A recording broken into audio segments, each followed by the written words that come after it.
What a delight to see. Well, they say 25 years of broadcasting excellence, and I was instructed by Samir Nchi to show up today. Very good. And I realized I've not missed waking up at dawn at all. We're doing well. It's a preparation for the dawn. That's really like, when do you sleep?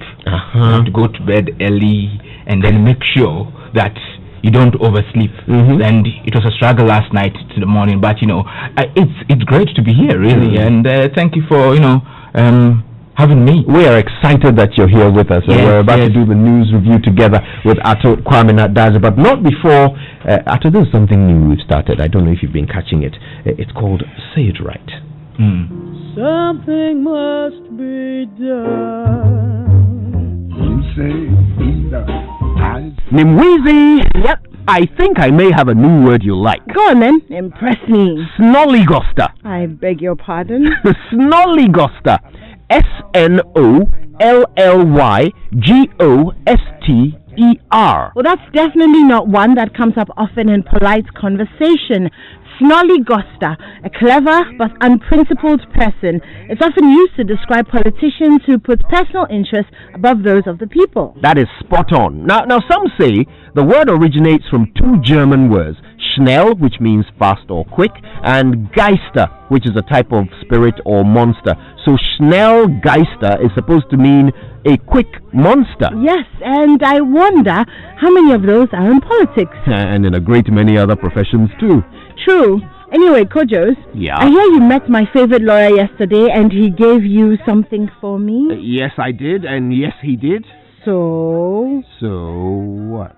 So give it to me then. Oh, I can't find it. See, you're such a snollygoster. And that's how you say it right.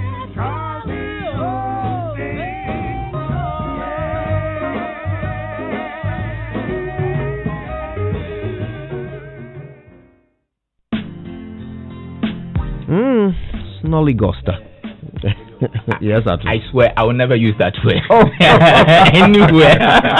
I was going to give you a challenge. Why not just say you are a thief or a criminal? Just simplify things for everybody. So I was going to give you a challenge to see if you find an opportunity to use that word. Oh no.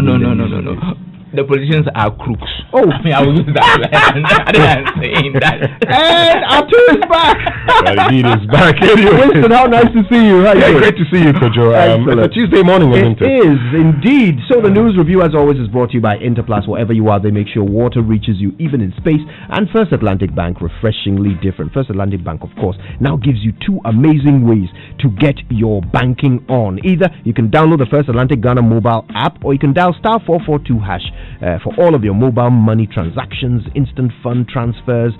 You can pay bills, you can purchase airtime or data from Airtel, MTN, Tigo, Airtel, MTN, Glo, and Vodafone. Okay, and so many more as well. Welcome to the Purple Experience on mobile. It's safe, it's secure, and it's very simple to use. First Atlantic Bank, refreshingly different.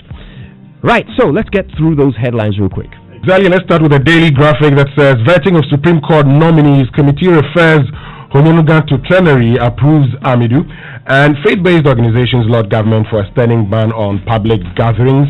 Back page says NGO refurbishes VIP ward at Accra Psychiatric Hospital, and Senya Landing Beach project takes shape. Okay, we are reading just the headlines. Yes. Oh no, I want to comment on some of the stuff.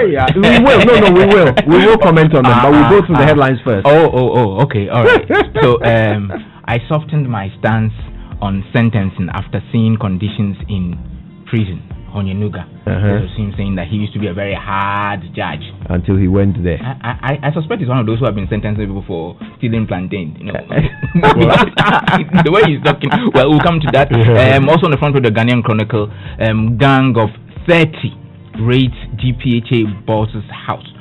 If it's 30, is this still a gang? I think looks like a battalion to me. Daily Guide front page. At that point is the congregation. Indeed.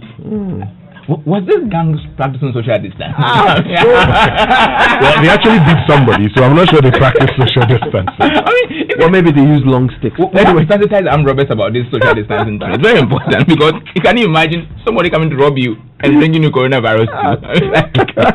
Anyway, we'll compile new register. EC assures that's on the front page of the Daily Guide. Judge sorry for Nana comment. I think that's also in relation to Justice Onyenuga.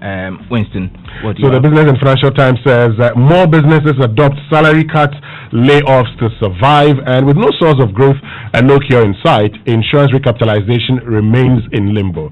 To revive it, local cashew processing industry requires special attention. Which one do you have now? The New Crusading Guide. Koku Des Mahama. Hang me if I was ever rude towards you. I mean, he knows that's impossible, but you're just saying it. Also on the front page of the New Crusading Guide, Gexim to register 5 billion earnings from export in 5 years. I think it's Ghana Exim Bank. Yeah. Right, so the Ghanaian Times says public social gathering defiance will deal with lawbreakers. That's according to President Akufo-Addo. And COVID-19 impact on business and jobs inject 18 billion Ghana cedis to revamp economy. That's TUC to government. And Ghana's confirmed COVID-19 cases now 4,700, 494 recover and 22 die, all on the front page of the Ghanaian Times. And judiciary must protect rights of citizens, Justice Tanko Amadou. Okay, the Daily Statesman front page, your conduct is troubling. EC charges at minority leader over false claims. And there's this dispute brewing between the EC and Haruna Midrisu over PPEs that the EC has supposedly ordered from somewhere. And Sunyani residents get nose masks for free. That's nice. Front page of the Statesman. So the finder says TUC pump 18 billion into the economy, supports borrowing from Heritage Fund and wants law on BOJ financing of budget deficit to be relaxed. EC accuses Haruna Idrisu of peddling falsehood, and businesses of coffin makers has drivers in sharp decline. Charlie, baby, I knew. Who would buy the coffin anyway? I don't understand. And preliminary job losses listed by TUC. All right, so that's it for the headlines. We're coming back to settle on some stories in a moment, but let me add the online headlines real quick. The online news will be brought to you by Zenith Bank in your best interest and Goyle Good Energy.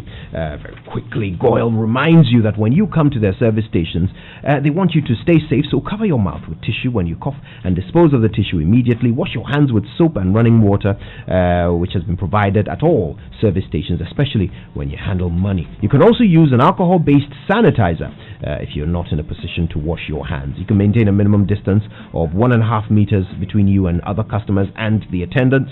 And please, let's all do this to stay safe together. If you have any symptoms, don't go straight to the hospital. Call the hotlines first, 055 2222 004 or 055 2222 005. Okay?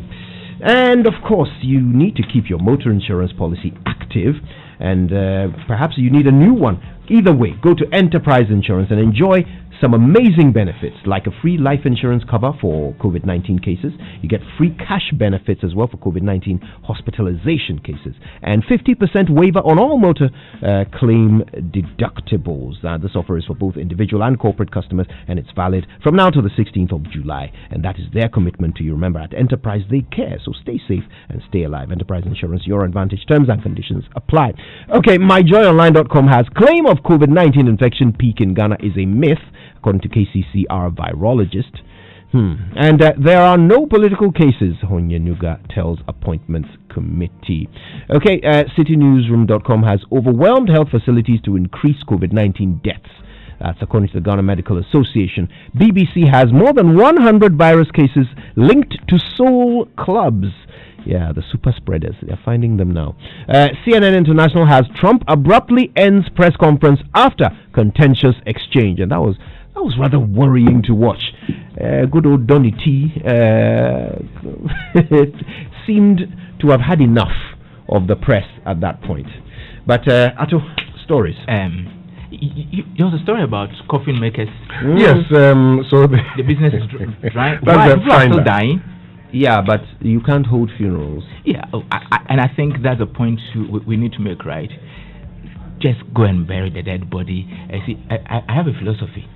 the human corpse, right, is the most useless piece of meat ever. You don't keep it in the fridge for longer than 1 week. The person is dead. They say that bury the person and hold the big funeral if you want later. Why would you want to keep the body in the fridge for months on end? It doesn't make sense to me. But I hope COVID-19 gets us to change our attitudes towards funerals. It's not likely. It shouldn't be big. I mean, like, well, more people will die. We'll see how long this lingers on and how it changes. But I think if you can hold the funeral, say 25 people or less.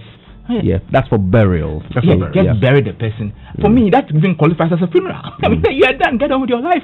It's a dead person. Let him go. Well, but that's the challenge, because you have a lot of people. Sometimes the families are huge, and everybody wants to be present at the burial site. For instance, sometimes the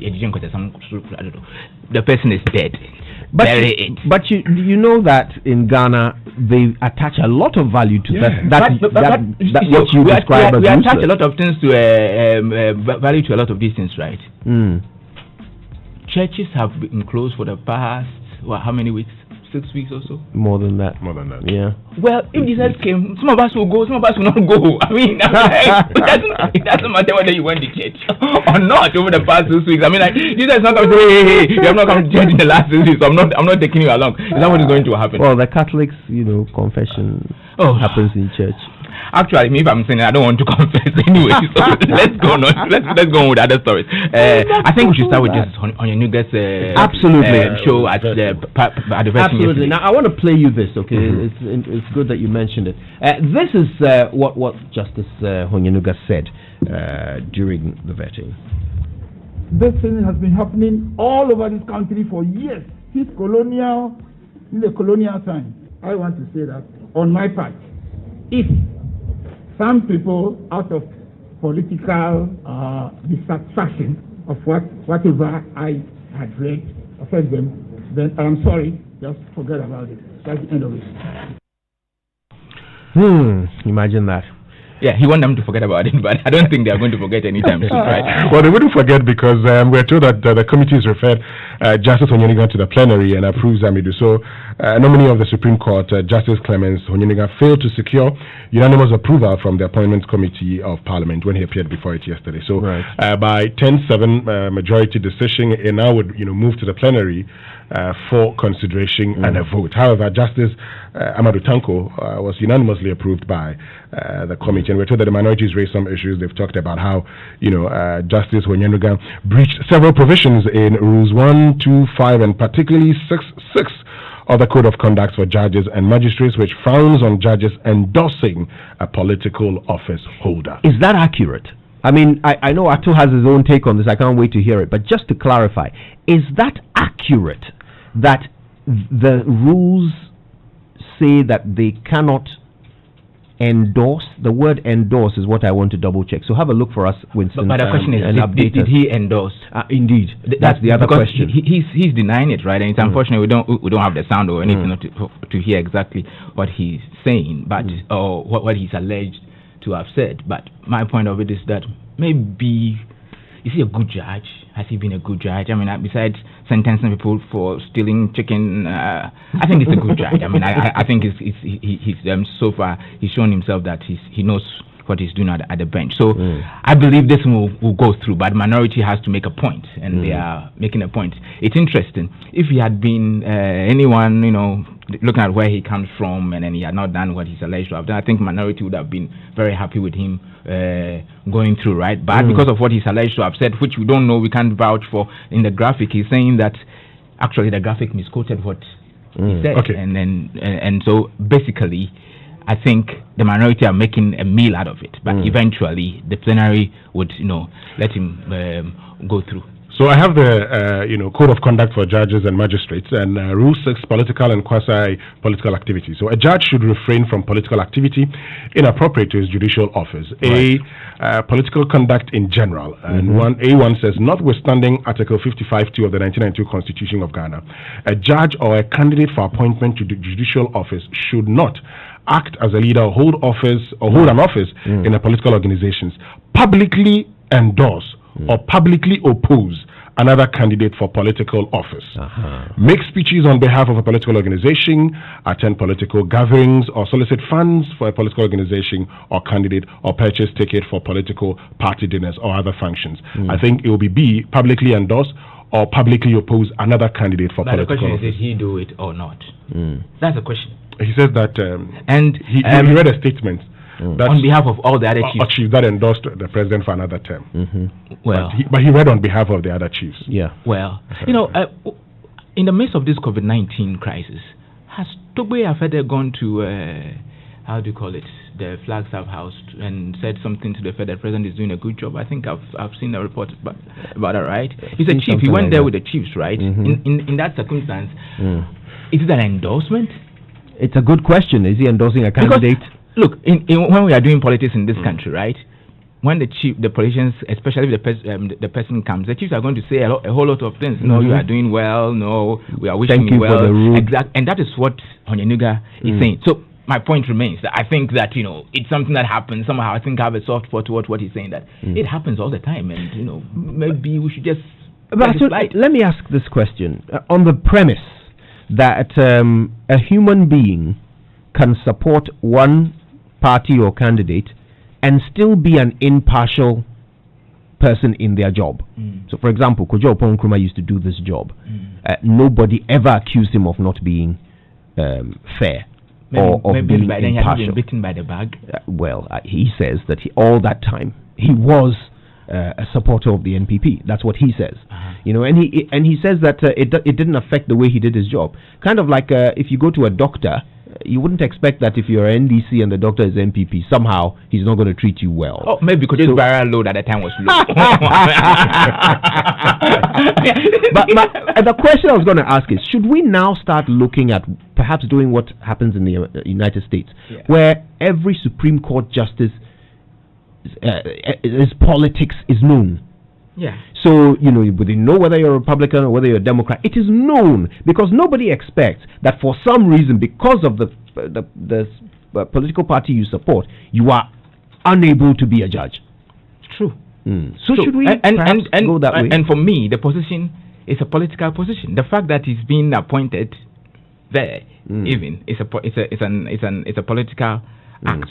And so I go back to the point I'm making, that whether they like it or not, he's going to go through. NDC administrations have appointed particular judges to the position because of their politics, which may not be known to us generally as a people. But once again, it speaks to one of the issues now in the Ghanaian fabric, where we like to just sweep some things under the carpet. We know their politics. Maybe Justice Onyenuga has blue blood running in him, but he can still go there and then do his job impartially if he has to. And if he didn't, I'm sure there will be a whole lot of other checks and balances. I mean, like, people will scream and shout at him that this judgment is false. I've sat in this studio and made fun of a lot of judges for making very serious political decisions, right? One of them drove here to the front of Joy to complain to my boss about Supreme Court judge. I think at the time, Justice Afrey, the late Justice Afrey, I think was an appeals court judge or something in the case involving Chachuchi Kata, because it was wrong. I mean, I found that there was too much politics in that decision anyway. But I think we should just let Justice Onyenuga go, and then we pray that he doesn't sentence people for stealing chicken. He says that he used to be at the Supreme Court, he may not get many opportunities to do that. Well, he says that he used to be very hard judge, and now that he has gone to see the conditions in the prisons, his position has softened a bit. And so I think yesterday was making the point that the prisoners who are in there for misdemeanors should be released. They shouldn't have gotten there in the first place. You don't go to prison for stealing tuber of yam. Indeed. Whereas our Snoddergrass people, what word do you use at the beginning? What is the word? What is the word? Say it right. Snollygoster. Oh, the Snolligosters are still going away free of charge. Anyway, Ato Kwame Nadazi remains with us throughout the show. So you'll be hearing even more. That's not what I was told. Ato, that's what I'm telling you. Don't go anywhere. Don't go anywhere. Ato remains with us till 9 on the Super Morning Show as we remember even more of the good old days. He's been with Joy for such a long time. But right now, though, it's time for us to bring you the BBC News, which follows these all-important messages from First Atlantic Bank